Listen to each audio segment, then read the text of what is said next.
మరుసటి రోజు సాయంత్రం చోటు జింక చింకు ఏనుగుతో కలిసి ఆడుకుంటుంది. అప్పుడే మోంటూ కోతి వచ్చి వాటితో ఇలా చెప్పింది.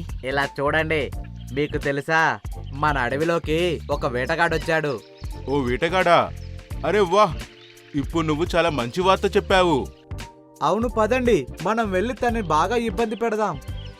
ఆ మూడు బయలుదేరబోతుండగా లంబూ జింక గుహలో నుండి బయటకొచ్చి ఇలా అంది.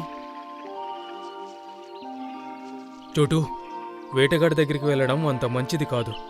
ఒకవేళ తను మిమ్మల్ని వేటాడితే మీరు మీ ప్రాణాలు కోల్పోతారు. అన్నయ్య, మీరెందుకెప్పుడు చెడుగా మాట్లాడతారు? మేము ఎలాగోలా తను ఇబ్బంది పెట్టి ఈ అడవి నుండి పారిపోయేలా చేస్తాము. నేను చెబితే వినిపించడం లేదా? నువ్వు అక్కడికి వెళ్ళొద్దు. వచ్చేయ్, గుహలోకి వెళ్ళి పడుకో. కాసేపట్లో చీకటి పడుతుంది. చోటు జింక తన స్నేహితులకి సైగ చేసి ఇంకా ఏమీ మాట్లాడకుండా గుహ లోపలికి వెళ్ళిపోయింది.